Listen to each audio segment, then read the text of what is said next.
Hello and welcome to Summoner Spam. I'm Joseph, and today we're going to talk about Yuna, our female protagonist from Final Fantasy X. Yuna was born in Bavel to High Summoner Braska and an unnamed woman of Albed origin. Orphaned by the age of 7, Yuna was taken to the island of Besaid by Kamari Ronso so she could live a peaceful life. Left primarily in the care of Besaid's temple, Yuna eventually took on the mantle of Summoner, wishing like her father before her to bring about the Calm, a period of time during which the monstrosity known as Sin is vacant from the world of Spira. Initially, she's quiet and naive given her upbringing in the temple.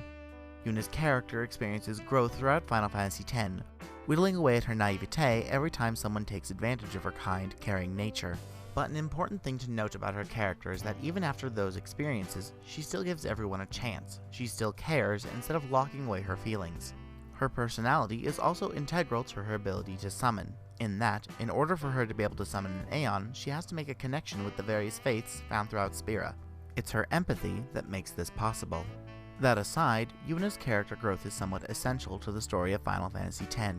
She spends most of the game fully prepared to make the sacrifice required to become a High Summoner. And by that, I mean you only become a High Summoner when you die after slaying Sin.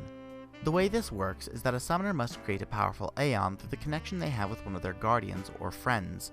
They use that aeon to strike down Sin, and then Yevon, our final boss in this case, possesses that aeon to kill its summoner, and he proceeds to spend the next few years creating the next Sin. Although the High Summoner has lost their life, they give it to give the world just a little precious time without Sin's existence. But Yuna doesn't do that. Over the course of the game, she learns a very important lesson, that even though she has the capacity to save lives by destroying Sin with the final summoning, it's perfectly okay to save her own life as well. And that's part of what prompts the party onward to find a new way to defeat Sin. As a summoner, Yuna is rather talented, being able to summon any aeon from the deceivingly powerful Valefer to the aloof Mega Sisters. She even possesses the overdrive ability, Grand Summon, which allows her to infuse any aeon in her roster with the energy needed to perform their own signature overdrive. Her abilities don't stop there. Yuna also has access to white magic, allowing her to heal, cure status ailments, and even nullify damage entirely. She can even cast the devastating Holy Spell, which, while it's the only offensive spell white magic has to offer, it can do damage relative to the Flare and Ultima spells found in black magic. All in all, her defensive and restorative capabilities are top-notch, to the point where one could go the entire game without having to use a single Phoenix down. I know that once I got to Besaid, I never had to use an item again, unless it was during one of those oh-so-troublesome moments where Yuna was kidnapped. With further training in-game, Yuna can even make use of black magic as well, thanks to the wonderfully diverse Sphere Grid, an ingenious replacement to the leveling system found in other Final Fantasy games. Overall, Yuna is a wonderful character. While she has her shortcomings in that sometimes she just cares too much, she doesn't allow feelings of betrayal or the deceits of others to prevent her from obtaining her goals, and maintaining a positive outlook. She wants what is best for the world, even if that world has been led to believe she's a heretic. And if one does think of getting in her way, remember that Bahamut is only a spell away. As a character, Yuna is received quite well by the public. It seems that many people enjoyed her subversion of the damsel in distress trope, effectively saving herself on a few occasions. Her growth as a character throughout the first game led her to being very well liked and fondly remembered.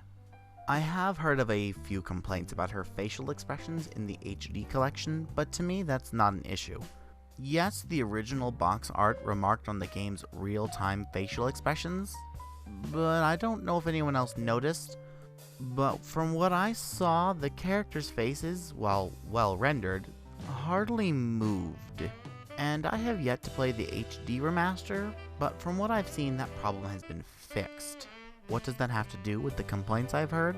Well, apparently in the original edition of the game, Yuna's facial expressions came off as defiant, and in the remastered version, some say she looks more hurt or fearful than defiant in certain cutscenes.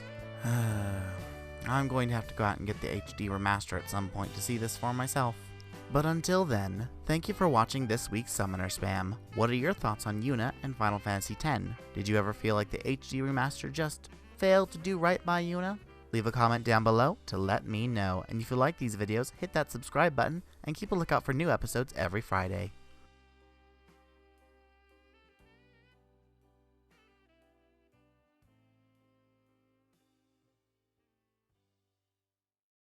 If you liked the caricatures depicted in this video, head on over to DeviantArt to check out Adara Colander, better known as Canius. Take a look down in the video description for a link to her gallery. Thank you and have a wonderful day.